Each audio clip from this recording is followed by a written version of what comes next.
Hey everyone, you're watching Botsy, and today I'm gonna remove that quarter from your view. Today I'm gonna be doing some perfect pitch ear training. It's part of an agreement Justin and I have, so that's gonna be a special July series. I don't know what time every day I'll post. It'll probably be a different time, sometime after or before work. You guys are only gonna get 1 hour of the training, but I'm gonna do two every day. And so I'm not sure if I need to wear headphones or anything like that, but we have a CD player that has sound. You guys can't see it, it's off camera. And hopefully, you guys will be able to hear it and it won't be super boring to watch anything like that. We actually got the perfect pitch training and then the relative ear training, but we're going to be focusing on this. And we'll probably do this whenever we finish all of this and then circle back around if need be. So, not counting towards the hour of practice, I want to read to you guys a little bit about perfect pitch training in this article called How I Discovered the Secret to Perfect Pitch by David Lucas Borge. It's on perfectpitch.com, no less. It says the true story of how David Lucas Borge discovered the secret to perfect pitch. It all started in the 9th grade as a sort of teenage rivalry. I'd slave at the piano for 5 hours daily. Linda practiced for less, yet somehow she always shined as the star performer at our school. It was frustrating. What does she have that I don't? I'd wonder. Linda's best friend Cheryl bragged on and on to me, adding fuel to my fire. You can never be as good as Linda, she would taunt. Linda's got perfect pitch. What's perfect pitch? I asked. Cheryl gloated about Linda's uncanny abilities, how she could name exact notes and chords all by ear, how she could sing any tone from memory alone, how she could play songs after just hearing them. The list went on and on. My heart sank. Her ear is the secret to her success, I thought. How could I ever hope to compete with her? But it bothered me. Did she really have perfect pitch? How could she know notes and chords just by hearing them? It seemed impossible. Finally, I couldn't stand it anymore. So one day, I marched right up to Linda and asked her point blank if she had perfect pitch. Yes, she nodded aloofly, but perfect pitch was too good to believe. I rudely pressed. Can I test you sometime? Okay, she replied. Now she would eat her words. My plot was ingeniously simple. When Linda least expected it, I walked right up and challenged her to name tones for me by ear. I made her stand so she could not see the piano keyboard. I made sure other classmates could not help her. I set up everything perfectly so I could expose her perfect pitch claims as a ridiculous joke. With silent apprehension, I selected a tone to play. She'll never guess F sharp, I thought. Or it's the F with the hashtag sign. I don't know if that's sharp. I had barely touched the key. F hashtag. She said. I was astonished. I played another note. C, she announced, not stopping to think. Frantically, I played more tones, skipping here and there all over the keyboard, but somehow she knew the pitch each time. She was amazing. Sing an EB, I demanded. Determined to mess her up, she sang a tone. I checked her on the keyboard, and she was right on. Now I started to boil. I called out more tones, trying hard to make them increasingly difficult, but she sang each note perfectly on pitch. I was totally boggled. How in the world do you do it? I blurted. I don't know. I don't know, she sighed, and that was all I could get out of her. The dazzle of perfect pitch hit me like a ton of bricks. I was dizzy with disbelief, yet from then on, I knew that perfect pitch was real. I couldn't figure it out. How does she do it? I kept asking myself. On the other hand, why can't everyone recognize and sing tones by ear? Then it dawned on me. People call themselves musicians, and yet they can't tell a C from a C hashtag sign or A major from F major. That's as strange as a portrait painter who can't name the colors of paint on his palette. It all seems so odd and contradictory. Humiliated and puzzled, I went home to work on this problem. At age 14, this was a hard nut to crack. You can be sure I tried it out for myself. A little sweet talking, I got my 3 brothers and 2 sisters to play piano tones for me, so I could try to name them by ear. But it always turned into a messy guessing game I just couldn't win. Day after day, I tried to learn those freaking tones. I would hammer a note over and over to make it stick in my head, but hours later, I would remember it a half step flat. No matter how hard I tried, they all sounded the same after a while. Uh, how were you supposed to know which was which just by listening?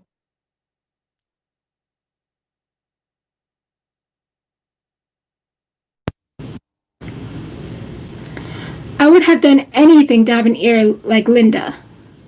But now I realized it was way beyond my reach. So after weeks of work, I finally gave up. Then it happened. Okay, there's no chat. It was like a miracle, a twist of fate, like finding the lost Holy Grail. Once I stopped straining my ear, I learned to listen naturally. Then the simple secret to perfect pitch jumped right into my lap. Curiously, I began to notice faint colors within the tones. Not visual colors, but colors of pitch, colors of sound. They had always been there, but this was the first time I'd ever really let go and listened to discover these subtle differences. Soon, to my own disbelief, I too could name the tones by ear. It was simple. I could hear how F hashtag sounds one way, or a pound sign, I guess, while capital B, little b, has a totally different sound, sort of like hearing red and blue. The realization struck me. This is perfect pitch. This is how Bach, Beethoven, and Mozart could mentally envision their masterpieces and know tones, chords, and keys all by ear. It was almost childish. I felt sure that anyone could unlock their own perfect pitch with the simple secret of color hearing. Bursting with excitement, I told my best friend, Anne, a flutist. She laughed at me. You have to be born with perfect pitch, she asserted. You can't develop it. You don't understand how perfect pitch works, I countered. I sat her down and showed her how to listen. Timidly, she confessed that she too could hear the pitch colors.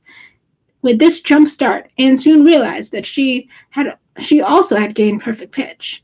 We became instant celebrities. Classmates loved to call out tones for us to magically sing from the air. They played chords for us to name by ear. They quizzed us on what key a song was in. Everyone was fascinated with our supernatural powers, yet to Anne, it was just normal. I began to shake up the old school of thought that said you'd have to be born with perfect pitch. In college, my so-called perfect ear allowed me to skip over 2 required music theory courses. Perfect pitch made everything easier: performing, composing, arranging, transposing, improvising, and even sight reading. How? Because without looking at the keyboard, you know you're playing the correct notes. And because my ears were open, music just sounded clear, just sounded richer. I learned that music is truly a hearing art. Way back then, I never dreamed I would later cause such a stir in the academic world. But after I entered college, I started to explain my discoveries to more people.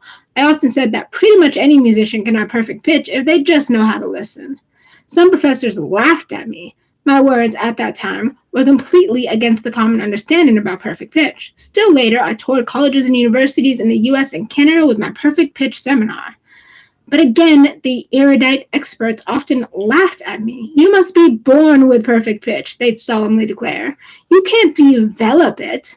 I would always listen politely. Then, with perhaps a hint of flourish, I'd reveal to them the simple secret to perfect pitch, so they could hear it for themselves. You'd be surprised how fast they change their tune.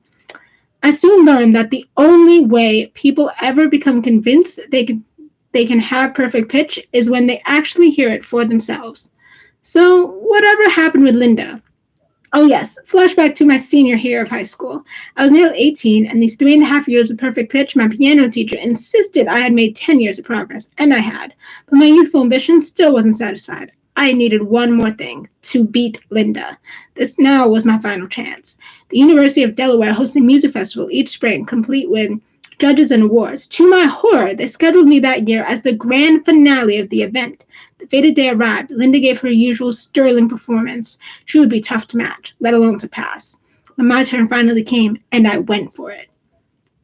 Slinking to the stage, I sat down and played my heart out with selections from Beethoven and Chopin and the Toccata by Ravel. The applause was overwhelming. Afterwards, I scoured the wall, searching for our grades among the top-tier performers. I saw that Linda received an A. No surprise. Then, what to my wandering eye should appear? My own score, an A+. Sweet victory was music to my ears. Mine at last. Now, it's your turn. Or my turn, 3 guys. I'm happy to share with you the exact same secrets I've shared with so many people, starting with all those many years ago in high school. Please, don't laugh at the thought that you too can have perfect pitch. Throughout all these years, I found there's only one thing that is sure to convince you, and that is when you hear it for yourself. Best wishes, David Lucas Burge. Okay, so I just wanted to give that background on what perfect pitch is, and I'm going to get right into it. And I'll start the hour as I put the CD into the CD player.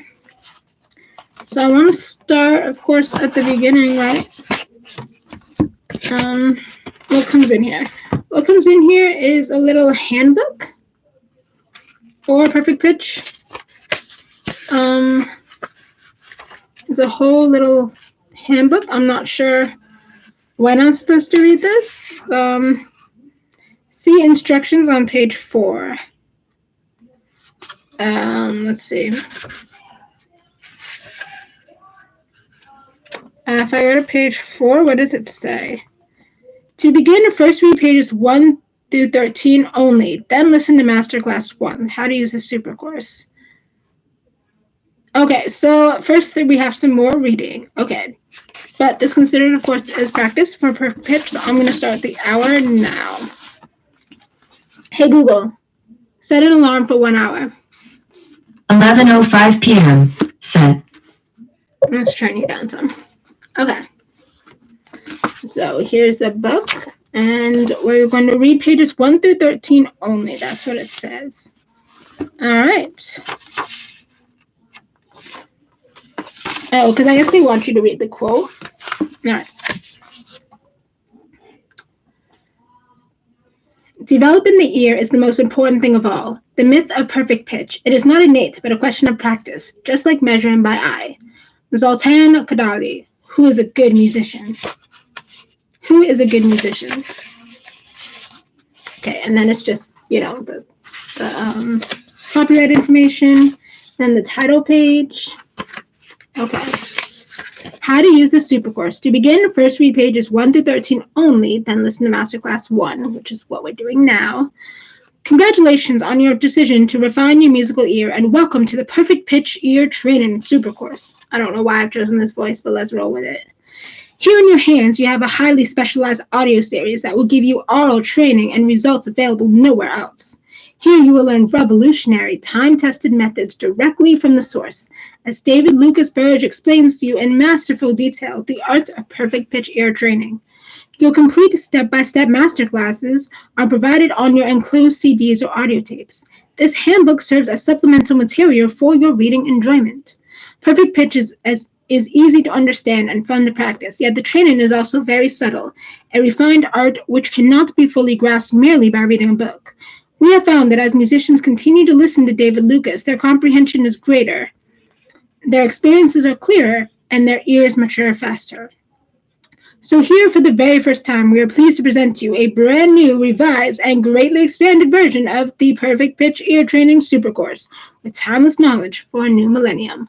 Oh, and Eddie Heights, I see your comment. He said, just dropped in. What's good? Hey, Eddie. Today we're doing Perfect Pitch Ear Training. So it's a special July series, part of an agreement that Justin and I have. So we're diving into pages 1 through 13 in the book before going on to the CDs. That's what's happening. The ear training techniques you will learn here have been proven effective by thousands of musicians around the world, as well as by independent researchers of 2 leading educational institutions. This program is also being used at music schools, colleges, universities, and by private music teachers everywhere. The audio/handbook package you now hold in your hands includes the complete Perfect Pitch Ear Training Supercourse, known as Volume 1 of the David Lucas Burge Ear Training Library for Musical Excellence. Immediate benefits regularly reported with this course include increased oral alertness, oral, like A-U-R-A-L, greater depth of sensitivity, richer perception, and enhanced creativity. Benefits over several months include the full development of perfect pitch and advancements in a wide range of associated musical talents. Volume 2 of this library is the Relative Pitch Ear Training Supercourse, the classic 41-lesson program by David Lucas Burge, that you can study separately or concurrently with this perfect pitch series. Please note that no previous experience is required for either series. You may begin your ear training studies with perfect pitch or relative pitch, or both. In these perfect pitch masterclasses, David Lucas talks to people from all styles, instruments, and nationalities. Whatever your background or previous musical experience, We welcome you to this exciting new adventure into perfect pitch. Are you ready to begin? To start your perfect pitch training, continue reading through page 13, including your introduction on pages 11 through 13. And then it gives the contact information. Thanks to Gary Bushelli, David J. O'Reilly, Robert Wolfenden, Noel Bushelli, Lynn Peterson, John Soares, Carol Vinogard Basil, my parents who provided musical training for me from age 7, Laura Miller and Sherry Moore. Okay, and then it goes into the contents. I assume I'm also supposed to read. Contents, how to use this super course. In Love and Memory. Your introduction, perfect pitch defined. How I discovered the secret to perfect pitch. Perfect pitch, the phenomenon, the riddle of perfect pitch. Pitch color and tone color. Color hearing and color association. Perfect pitch and singing. Perfect pitch and relative pitch. Levels of perfect pitch. Level 1, color awareness. Level 2, color discrimination. Level 3, refined color discrimination. Level 4, universal color discrimination. Level 5, spectral discrimination. And Level 6, oral recall. 9, concert pitch and tuning. Music, the language of the heart. Levels of musical awareness. Ear teasers for super ears. And research briefs. Okay.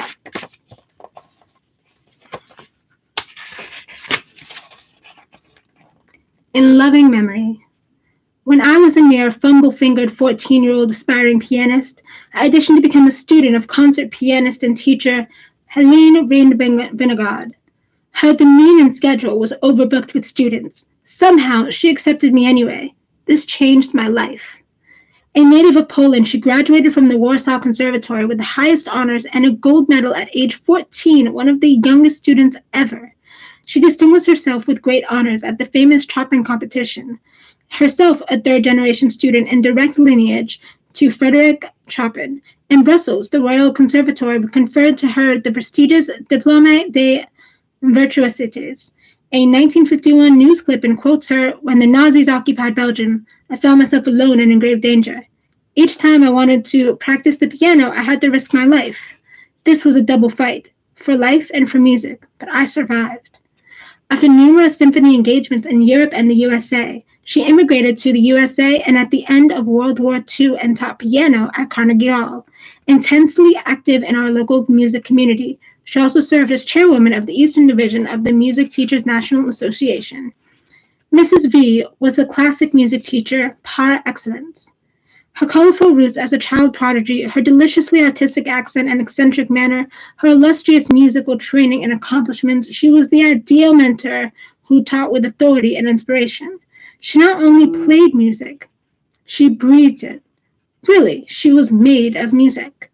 She spoke 3 languages fluently and English more than fluently. I can't remember all the details of her endless stories and childhood dramas, but she always seemed to be playing for the Duchess of Somewhere or entertaining yet another royal family. I was fortunate to have Mrs. V as my teacher, and she was a strict one. I could always tell how I was doing. When I was making good progress, she would sternly keep me focused. If I had an off week, she would sternly keep me focused. If I had an off week, she would lavish praise on me. Though through this, I learned not to crave praise from others, but instead to independently know my own merits and be secure in them. Those fleeting 4 high school years left me with a solid piano technique and a priceless musical foundation. My devotion to her teaching culminated in devotion to her as a person, and we stayed in touch over the years. In November 1998, I visited my parents near my hometown of Wilmington, Delaware. Somehow, I felt a special need to pay a visit to my piano teacher. I called on Mrs. V, and a couple days later, we were chatting over lunch at a lovely inn across the border in Pennsylvania. Lucid at age 85, there was never a lapse in the conversation that, as she excitedly filled me in on her upcoming recital next month, I was grateful to let her know once again that she had laid the groundwork for my success, a fact she proudly denied in great detail to our waiter. It was our cherished last moment. The following month, there would be no recital, only silence. Mrs. V will live on in my heart and in my fingers. Whenever I play, I will always remember her sweetly. I dedicate this perfect pitch ear training super course to her. Helen Rinda-Vinogard, my teacher. There's a picture of her.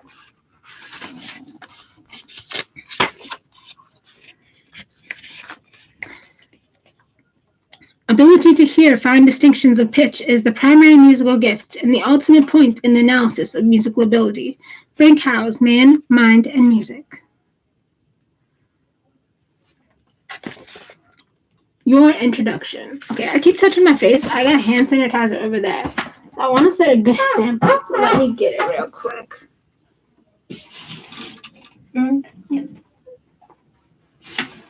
Hand sanitize 19. Ooh.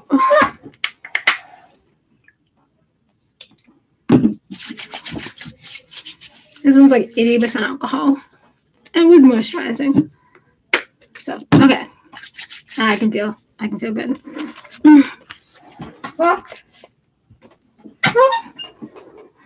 Okay. Your introduction. Dear musician, while remastering the Perfect Pitch ear training supercourse from its original audio tape format to its new CD format, I finally realized it was time to add a volume of helpful new material. People had used the program all over the globe for nearly 2 decades, and with their success stories and gracious feedback over the years, I had formulated many improvements that were not included in any previous versions of this series. First, I went back to the original audio tape master reels from years ago. I re-edited these tapes from scratch, sifting out what should be included and what needed to be added or refreshed. Then I made new recordings to give you important perfect pitch techniques never before published, which doubled the audio content of the series. The original recordings were done years ago in a quaint church at Grand Lake, Michigan. In those days, audio tape was more the standard. So when you hear me refer to tapes, even when you listen in on CD, you'll know you're hearing a talk from the original Perfect Pitch series. We call them the classic parts of the program. You'll probably be able to hear the difference in audio quality of the old tapes compared to the latest recordings. Also, from time to time, you will hear me mention the Perfect Pitch seminar during a classic talker course. These days, I no longer travel to do seminars, as I am hopelessly overbooked with many other projects in my life. Instead, I have taken great care to ensure that everything you need is right here in these master classes for you. The Perfect Pitch Ear Training Supercourse is structured into 24 masterclass sessions. Introductory phase, masterclass 1 through 4. Phase 1, preparatory phase, masterclasses 5 through 12. Phase 2, pitch color discrimination, masterclasses 13 through 23. Phase 3, advanced levels, masterclass 24. You will also find a supplemental support on the same CD as masterclass 12. Listen to this session at any time, but only if you encounter a question or difficulty with your Perfect Pitch ear training. This supercourse also contains the additional CD session entitled Perfect Pitch for Children. It measures the parents and teachers.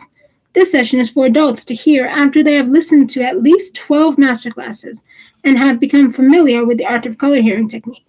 You will find this extra session combined into the last Perfect Pitch CD right after Masterclass 24. To begin your Perfect Pitch ear training program, simply listen to Masterclass 1. After each masterclass, you will receive instructions for what to do next, including when to read the main body of this handbook.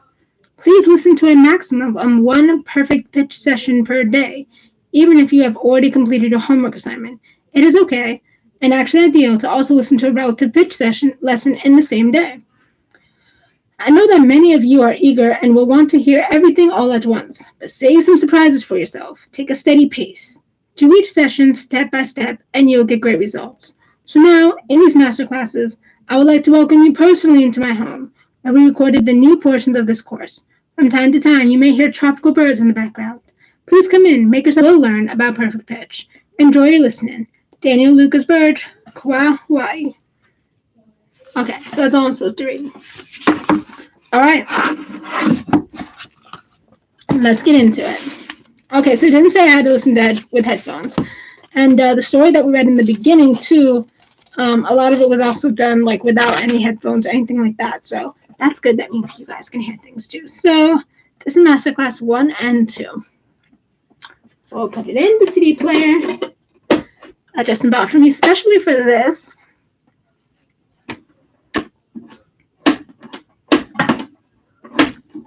There we go. Okay.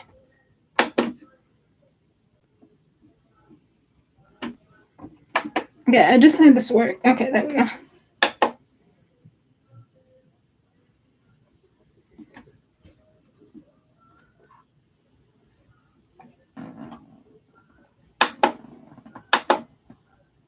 Okay.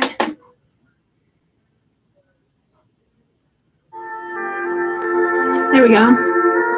And you guys need this louder or quieter than that? A classic delay. debut album. What is it? Unbelievable. Sunny days.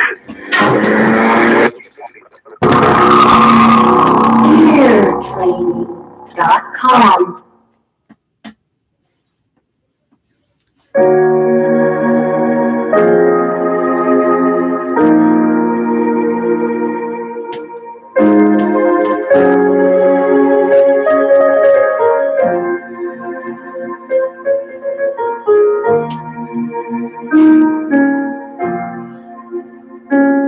The David Lucas Burge Ear Training Library for Musical Excellence.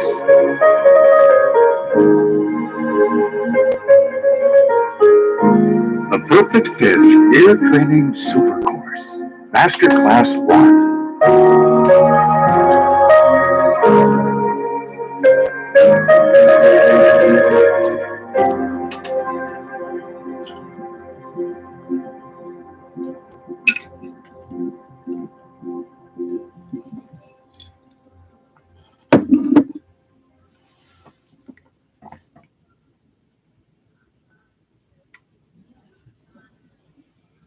David Lucas Burge gained his extraordinary insights into the almost magical phenomenon of perfect pitch during his high school days, when he would amaze his friends by naming any pitch played and then show them how to do it themselves.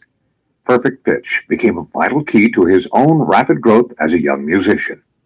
Over the past 2 decades, David Lucas and his techniques have caught on like wildfire with his 2 best-selling ear training programs on both perfect pitch and relative pitch. The success of his students, the research results from 2 leading universities, and acclaim from musicians and educators around the world have put his programs at the very leading edge of music self-advancement. Now you too can gain a virtuoso ear for music just by practicing simple listening methods that are easy and fun. This complete audio and handbook series contains 24 master classes with David Lucas Burge. Here you will learn everything you need to know about perfect pitch and how to develop it, step by step. We warmly welcome you to this exciting new adventure into perfect pitch, a precious musical talent that you will discover through your own personal listening experience. So let's get started. Ladies and gentlemen, we are pleased and proud to present to you David Lucas Burge. How many of you have heard that you have to be born with this ability of perfect pitch?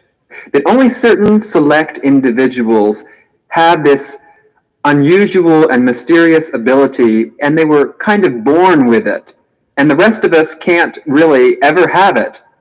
Well, the reason that this misconception has grown up is people did not understand what perfect pitch is.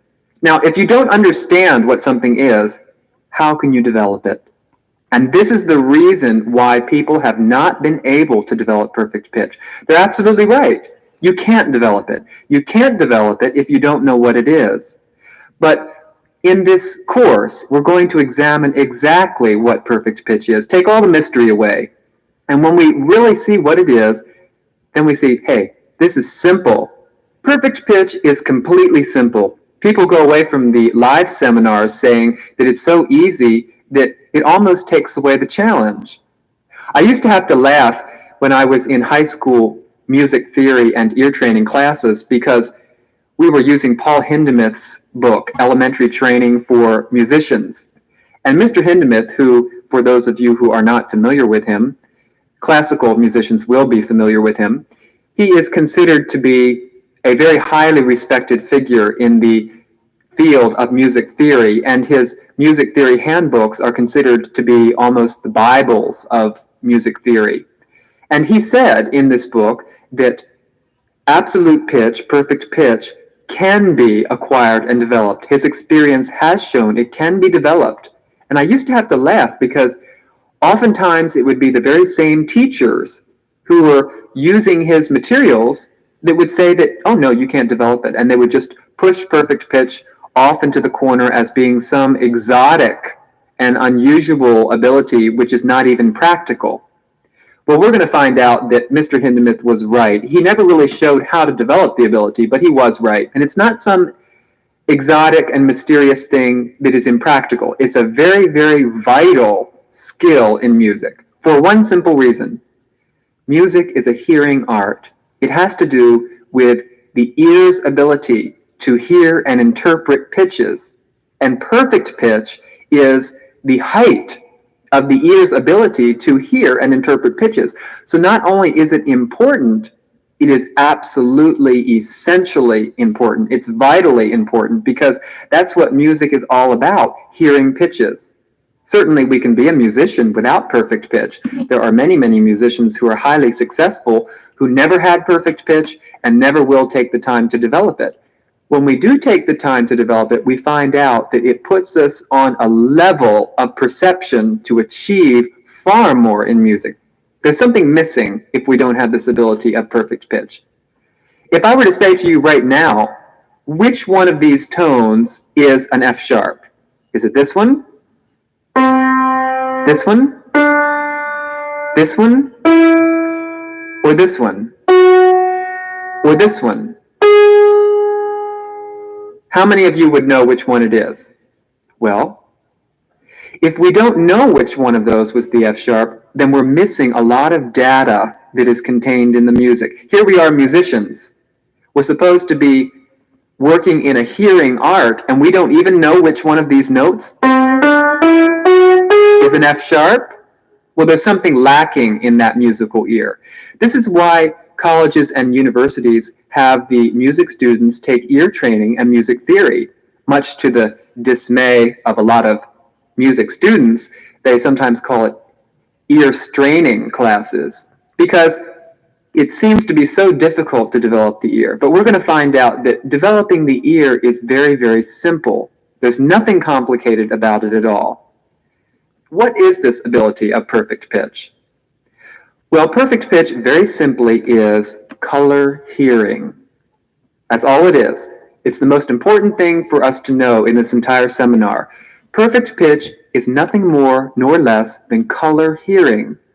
That means that just as the eye is able to look out and perceive all these beautiful visual colors, over there's red and there's blue and there's green and orange and yellow and violet, just as the eye can see all those colors, the ear is able to hear the musical sound colors. Here's A flat, here's A, C sharp, E, F sharp, G.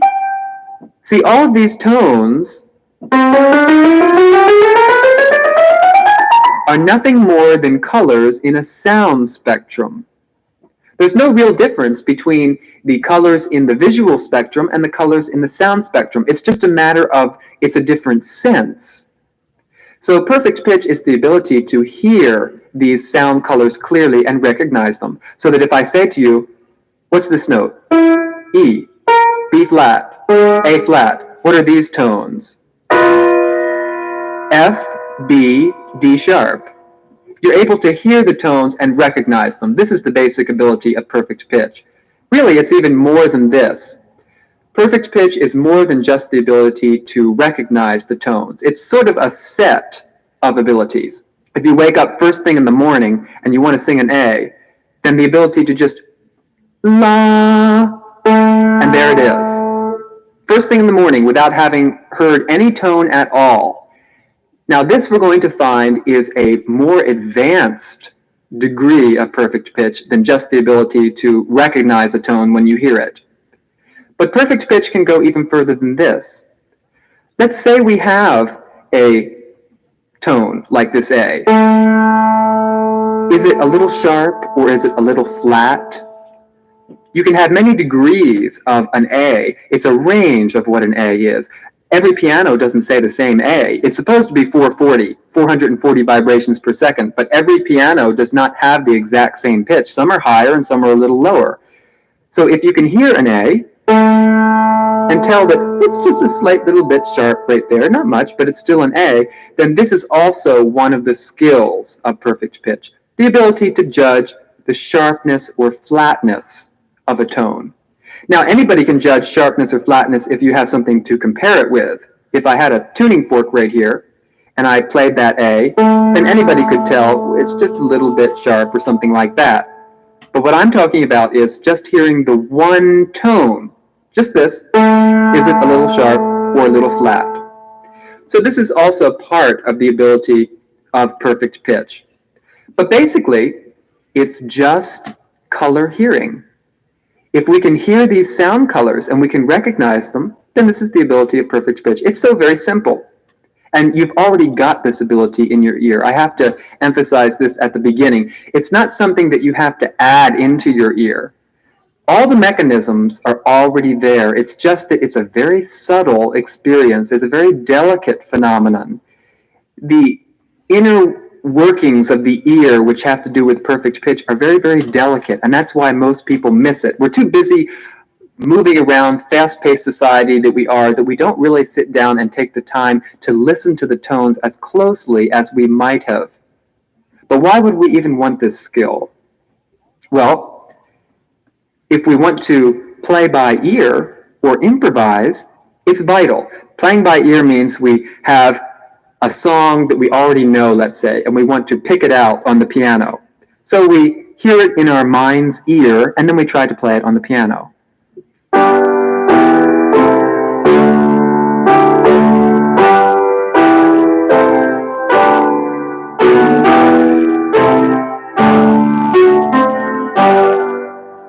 Our ear is able to unlock the chords that are composed in it. Unlock. Unlock means to hear chords and tones and be able to recognize them. So when you can unlock that song and hear that it's a G major chord, going to an E minor chord, to A minor, going to D major, etc., then this is the ability to play by ear. Now maybe we want to improvise on it a little. That means we want to change the structure, maybe change the chords around a little, or anything we want to do to alter the piece in order to express ourselves as musical artists.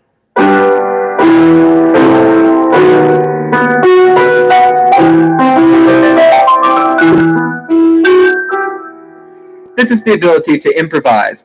Also, the ability to just run licks up and down the piano and feel free with our music.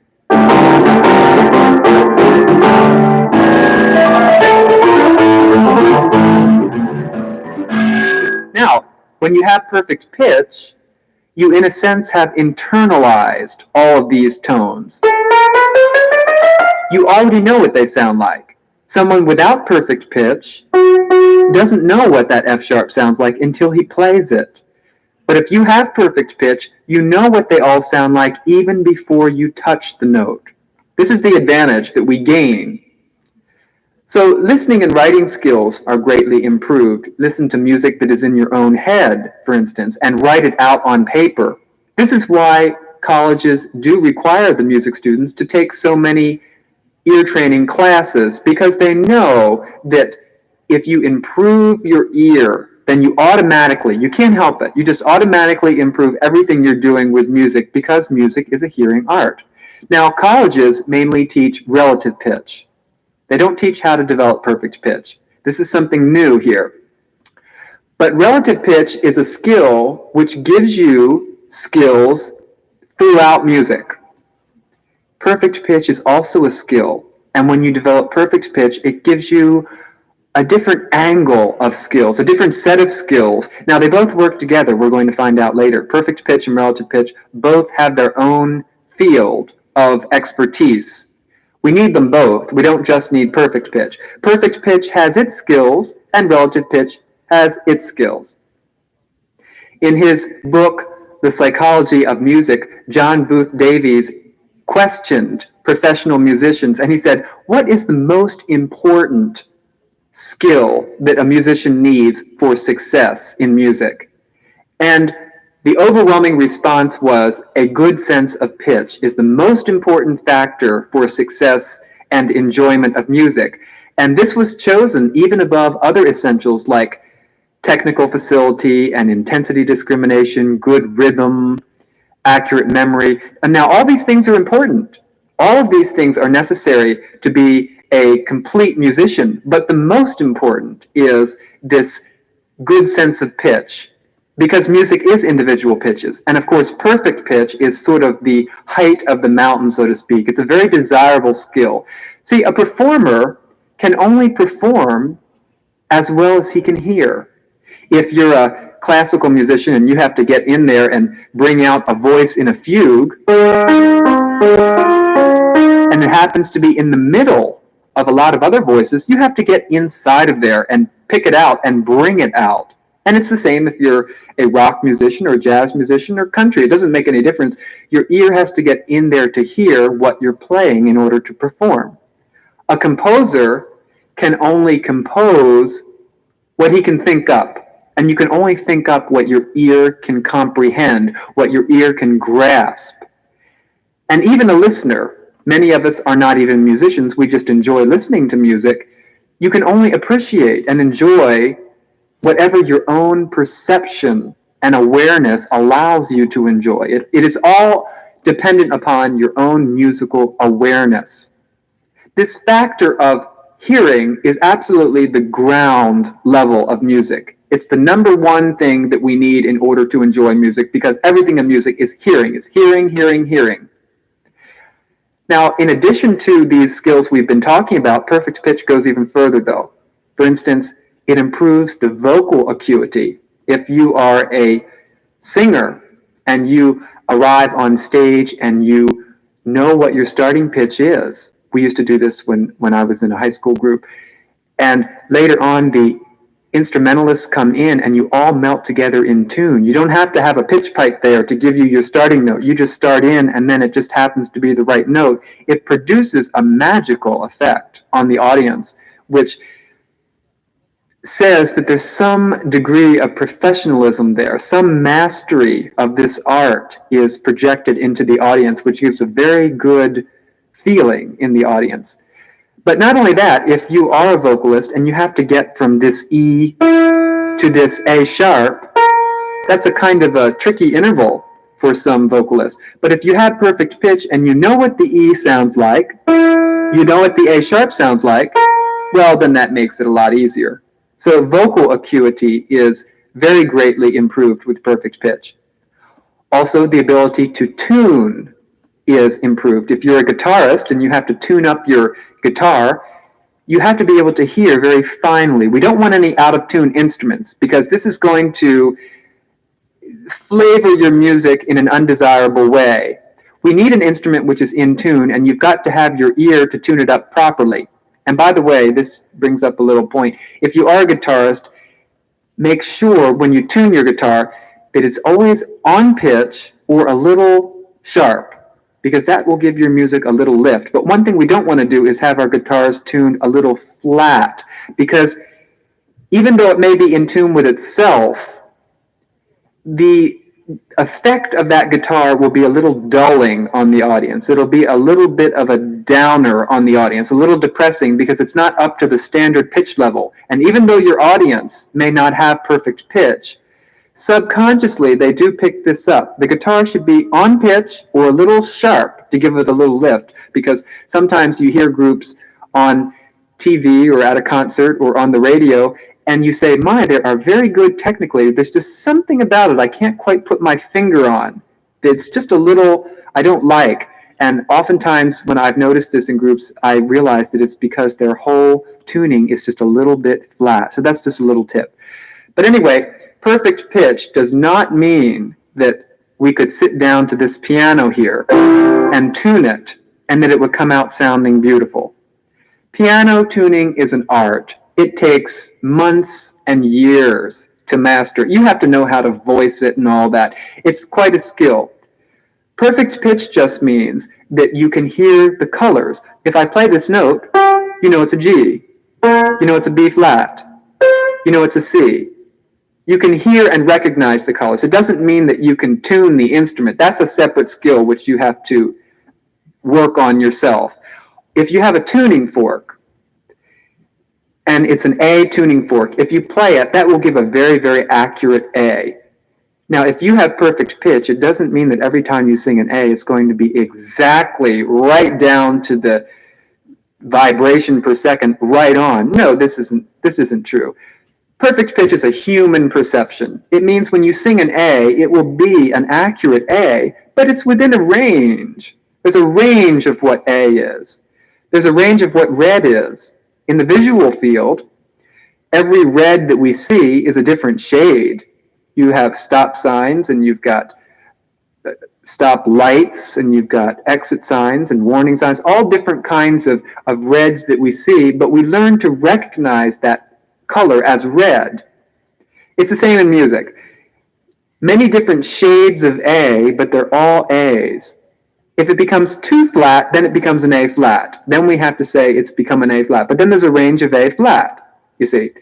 A tuning fork is a hard thing. You can knock on it, and it's something hard. It's stable. The human ear is soft. It's flexible. It's not a computer. That's the thing I'm getting at. This is a myth that if you have perfect pitch, then you have a computer in your ear. It's not a computer. It's a very human perception of color, but it's also an accurate perception. Now, when we can hear with these colors in music, we can hear and recognize the chords. Here's E flat major, here's A flat major, B flat 7, etc. Then our memory is improved. See, there's many things that go to construct a musical memory. One of the things is, have you ever had the experience where you're playing along and your fingers are going to all the right places, but you don't know why they're going to the right places? You could sort of be talking and your fingers are just finding their way around. Most of us have had this experience. You couldn't memorize a piece without this. This is called the kinesthetic or finger memory. You just play something over and over and over, and it sort of gets into your brain. Now, that's one aspect of musical memory. Another is the perfect pitcher, the person who has perfect pitch, hears all of these chords as having a different sound color. If it's C minor, then it could not be C sharp minor. Those two sound different. Same structure. They're both minor chords, but they're both different. I could play this or this. They're both the same structures, except that one is a half step higher than the other. Now, without perfect pitch, they both sound the same. There's no difference. One's just a little higher than the other, but you don't really hear much else of a difference. With perfect pitch, we have C minor, F minor, G7, and C minor. With perfect pitch, we have C sharp minor, F sharp minor, G sharp 7, and C sharp minor. See, all those chords are different. It's C sharp minor, not C minor. So you can't get them confused. See, when you can hear the color of the individual chord, that is another aspect which the ear can grasp onto in order to memorize a piece. That's why it's very commonly known that someone with perfect pitch has a very good musical memory. He does not get lost in performance as easily as someone without perfect pitch. And if he does get lost, then he's able to pick himself back up a lot more easily because of this mastery of these musical tones. See, all these things go to create confidence in performing. Because we feel more at home in music, then when we get on the stage and we're performing, the ear hears. And when the ear hears, then we're more in control of our hearing art, and it produces incredible confidence. This is a very important function of perfect pitch. But I think the most important benefit of perfect pitch is this area of music appreciation. You can think about all the great benefits in playing by ear and improvising and all that, but I think the most important is this benefit of music appreciation, because perfect pitch is the color in music. If you're watching a movie on a black and white TV set, It's the exact same movie as on a color TV set. You've got the same characters saying the same things, the same plot is developing, everything is the same. Now you go to the color TV set. There's no way to really describe it. Things are just richer on the color TV. But if you have one person watching the black and white and one watching the color, the person on the black and white TV may say, oh, you don't have anything better than I do. I even knew what was going to happen in the movie before you did. Well, see, it's not on that level. It's on a perceptual level. There's a richness of perception with a color TV which you simply do not get with a black and white TV. And if you've never experienced a color TV, it's very difficult to explain what it is. But it's the exact same thing with perfect pitch, because perfect pitch is color hearing. Without perfect pitch, if we go to a concert, we can certainly hear the music, and we can certainly enjoy the music as it's progressing. They're the same instruments, it's the same music, it's the same everything. But with perfect pitch, we hear what the colors are. There's G major over there. There's E flat minor over there. I hear a high D over here. You hear the colors. It's a richer experience of music. And it's very difficult to explain what that is like if you've never experienced it. But in this workshop here, we are going to actually hear for ourselves what these colors are. See, we can talk about perfect pitch all day. What convinces you is when you hear it for yourself. And that's why there has been such a wave of interest about this perfect pitch, because everybody said at first, oh, I don't believe it, I don't believe it. But when they came to the seminar and they heard for themselves, then they said, I believe it because I hear it for myself. That's what convinces you. And so we're going to listen for that later and have our very own first taste of what this ability is. But I think this aspect of music appreciation is the most important thing, because perfect pitch gives you the rich color perception. You have to sit down and do the listening for yourself, and then it's cultured into the ear. You can't go to a store and purchase it. Now, when we have developed perfect pitch, it's open all the way around. If we want to pick up a language, then it's easier to pick up. It's easier to recognize voices we're hearing on the telephone. Whatever we're doing, an ear that has developed perfect pitch is an ear that is open, whether we're listening to music or birds chirping in the field or a waterfall. The ear is more sensitive and more appreciative. If you're a musician and you've ever studied a language, I'm sure you'll understand what I'm saying here, that musicians can pick up a language much easier. If we have all the music majors at a college, and we have all the biology majors at a college, and they're both studying French, and they've studied for, let's say, 4 years. Now we have all the musicians speak it, and all the biology students speak out their language. Which of these groups do you think is going to have the better French accent? Well, it's going to be the musicians by far. Occasionally you may find an exception to this, but generally speaking, the musicians are going to have the superior French accent. And why? Because they're used to listening and discriminating very fine distinctions in sound. It's a very important point. I had a gentleman come to a seminar one time who wasn't even a musician. He was just coming to open up his ear so he could pick up languages better. He was a linguist. Perfect pitch, even though it's just one little thing, it's just this color hearing, it's a delicate perception which opens up the ear in all areas of music, plus it opens up the ear generally speaking with whatever we want to do. And it's not something that is far from us. It's something which is already in our ear. We just have to know what it is to listen for and how to bring it out.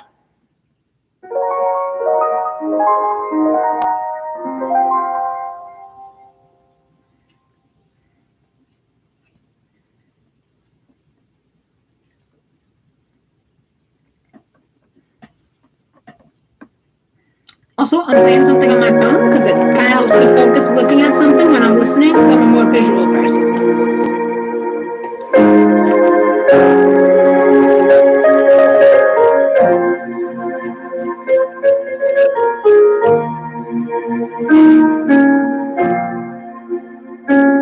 The David Lucas Burge Ear Training Library for Musical Excellence.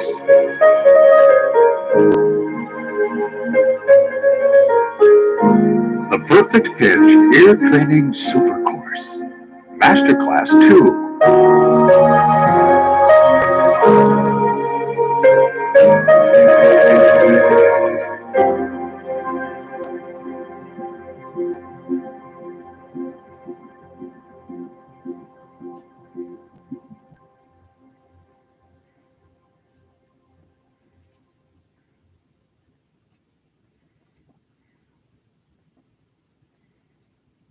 Perfect pitch is color hearing. Now, what is the difference between color hearing and color vision?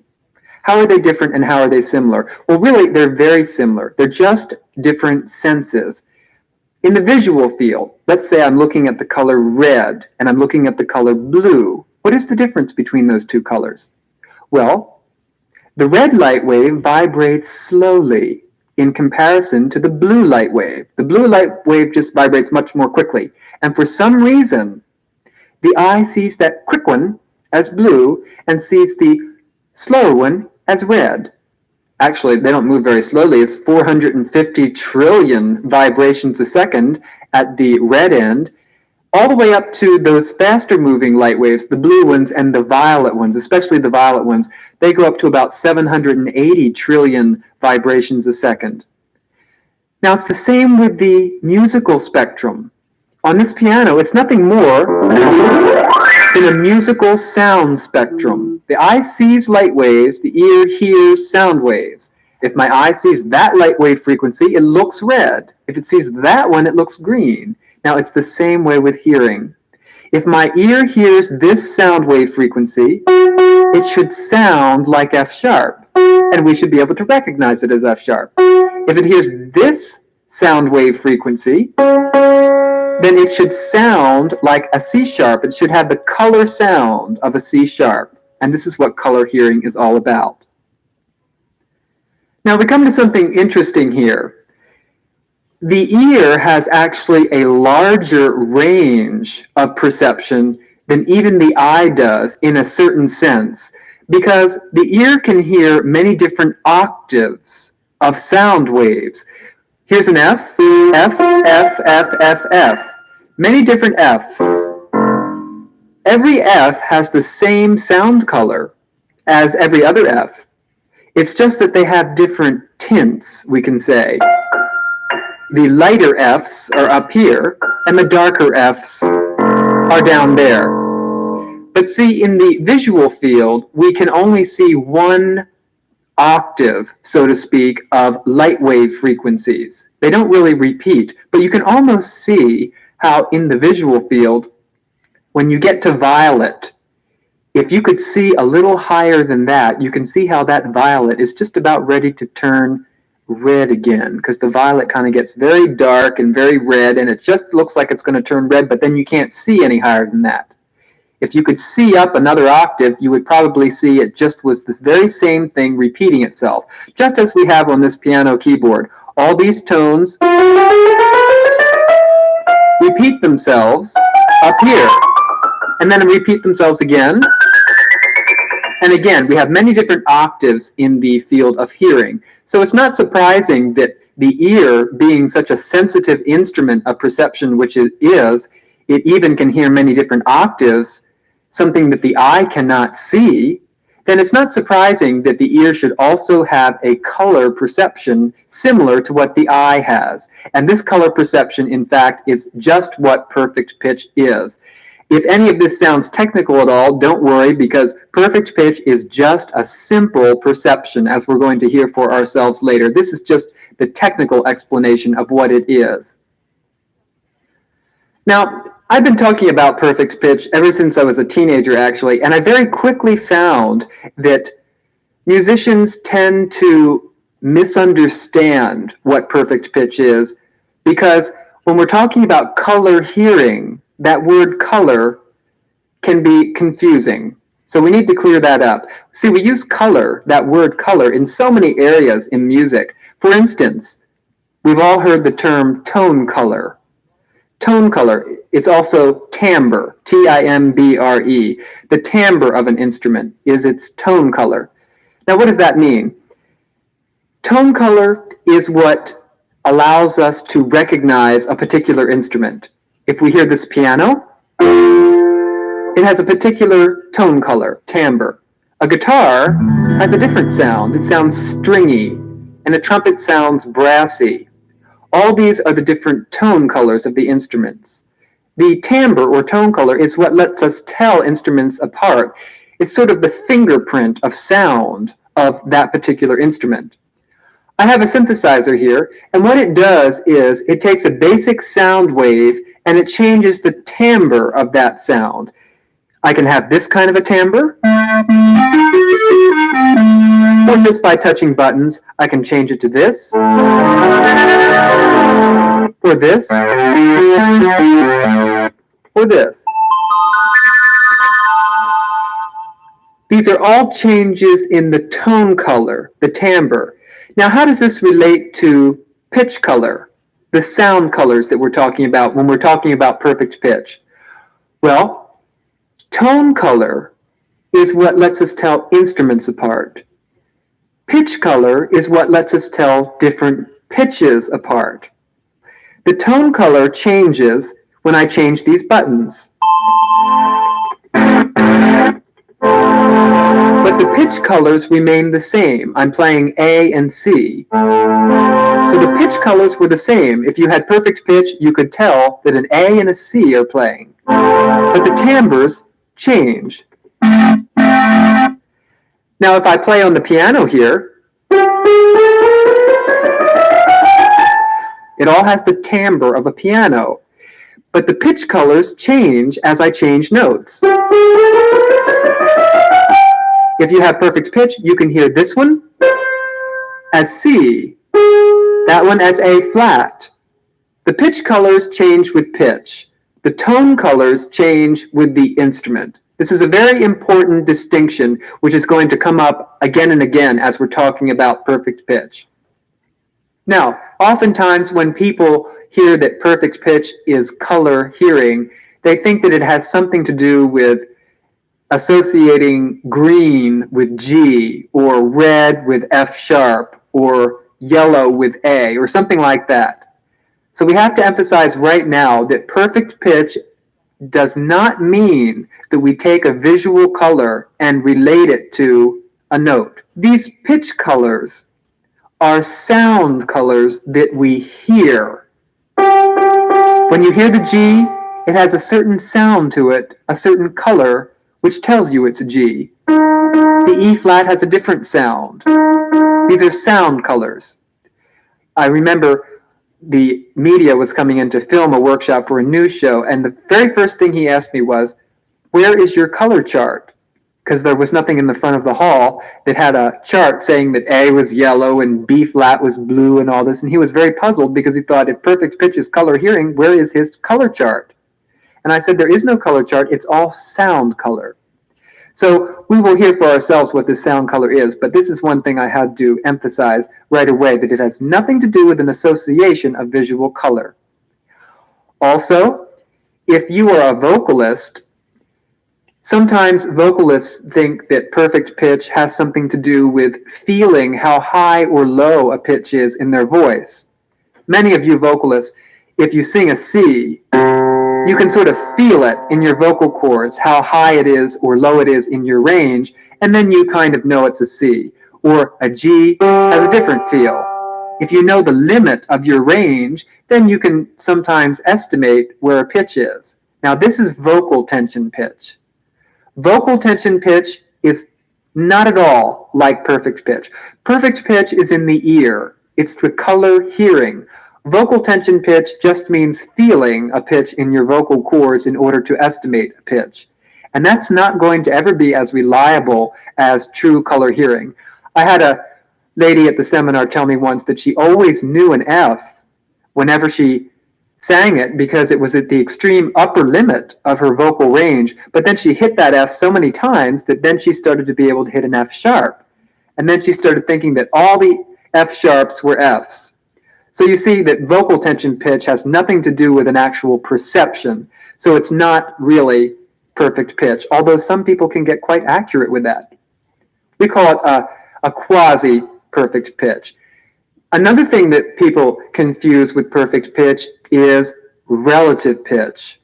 Relative pitch is the nearest brother or sister to perfect pitch, and sometimes people think that they are connected somehow, that if you have a very, very, very good relative pitch, it can almost be perfect pitch or something like that. I've heard people say, no, I don't have perfect pitch, but I have a very good relative pitch. Well, the thing is, relative pitch and perfect pitch are completely separate abilities. They're both necessary. Relative pitch is relationship hearing, how the notes stack up to form musical structure.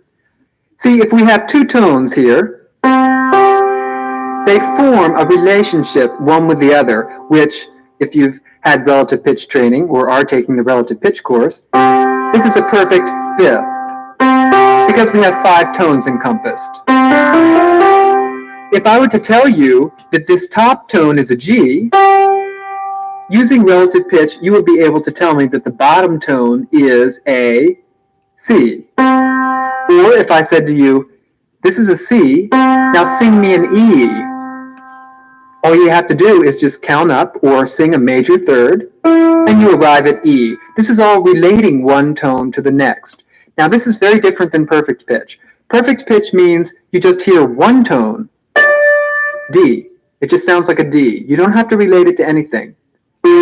F, B. Just by hearing, you're able to tell what that sound is. One is color hearing, one is relationship hearing, relating all the tones. There are many different levels of hearing. It's not just you have this sense of hearing and that's all there is to it. No, no, no. Hearing is complex. There is a range of hearing that the ear is capable of. On the surface level, we have the relationships, how the music flows. At a deeper level, we have the colors, the color of the D, E, F sharp, G, etc., etc. Relative pitch training is a focus of awareness. We have to focus the sounds we're hearing in order to understand them. We have a perfect fifth, or we have a major sixth, or a major third. All of this we discuss on the relative pitch course.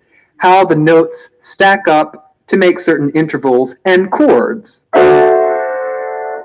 Perfect pitch training, on the other hand, is not a focus of awareness. Focus means to draw the attention together. Perfect pitch training instead is an expansion of awareness. We expand the awareness of the ear to hear something that it did not hear clearly before. The pitch colors are very delicate. They're very faint. They're very abstract. The color of this D is very subtle. We have to listen closely every day. Listen to these sounds more and more closely until we can hear these very delicate sound colors. Now, it's different with relative pitch. We all hear these tones clearly. The relationships are clear. What we have to do is focus our attention in order to understand the intervals. So that's a different kind of training than perfect pitch. No amount of relative pitch training will produce perfect pitch. And perfect pitch training will not necessarily produce relative pitch, although both of these trainings help each other definitely. Relative pitch gives you the structure of the chord. This is a dominant ninth. But what kind of a dominant ninth is it? The notes stack up as a dominant ninth sound. This is what our relative pitch tells us. But is it a G dominant ninth, an A dominant ninth, a D dominant ninth? Well, that is what perfect pitch tells us. Perfect pitch gives us the actual colors. It's a D dominant ninth, and the colors are D, F sharp, A, C, E. It gives us the color hearing. If we go back to our TV set, relative pitch is the focus of the picture, being able to see a clear picture of what is going on in that movie. If you don't have relative pitch, it's like a blurred picture. Established relative pitch is a clear picture of what is going on in that movie. The perfect pitch is the color, so you can hear it's a D dominant ninth and a G7 chord, A major, F sharp minor, whatever it is. It gives you the actual color patterns of the tones. Now, relative pitch is a changing level of awareness. The relationships change. Relationships change in music because music flows in the change of relationship. This is how music progresses. Whereas perfect pitch, absolute pitch is the technical term, absolute means non-changing. The color sounds do not change. The A always sounds like A. It always has the color of the A. The B always has the color of the B. So whenever we're playing along, whenever we hit the A, whenever we hit that A there, it always has the same sound. It never changes. The C sharp never changes. G never changes. They're absolute. They remain constant. Whereas the relationships between tones are constantly changing. So these are the two levels of hearing, the two basic levels of hearing, the surface level with relative pitch and the deeper level, the color hearing perception. If someone has perfect pitch, it doesn't necessarily mean they have relative pitch, and if someone has relative pitch, it doesn't necessarily mean they have perfect pitch. If we're missing one of these, then we're missing a very large aspect of musical awareness. So we have to make sure that they're both cultured in there very firmly. All right, everybody. Thank you guys for the likes. Stop. Okay, that was my Google Home. Thank you guys for the likes. Per Justin and I's agreement, I do an hour, and then I have to take a 15-minute break before I do the second hour. But the second hour will not be live streamed publicly, so I'll be back sometime tomorrow with part 2, where we're just gonna continue listening to this, and I'm gonna like play my game and stuff like that. And yeah, I would love for ways to make it more exciting. Maybe, have you guys see what I'm doing on the phone, which again is helping me concentrate because I'm like a visual person, and just listening to audio things without doing anything else just like doesn't register as well with me. So I need to look at something and let my mind, let that active part of my mind do something else so that like the rest of me can focus on what was being said. So I need to go take a break. Thank you guys so much for joining me. Thank you guys for the 2 likes and for the people that were watching and everything. And we'll be back tomorrow to learn more about perfect pitch. But remember, if you follow along with this series, you're always going to have an hour gap in between each lesson. But in that way, I think we also might protect ourselves from, we're not just sharing the entire course type of thing. You're always going to have this hour-long gap in between each lesson. And I'll try to, maybe give a summary of the hour that you missed, maybe something like that, something a little cool. I'm not sure. Leave comments down below for what you want to see, done differently. Wait till after the stream ends so that I can, read them afterwards. And, yeah, like I said, I'm going to take a 15-minute break, get back to it, and then I've got another book to read. And thank you guys for joining, and thanks for the 3 likes. See ya. Deuces. Batsy out.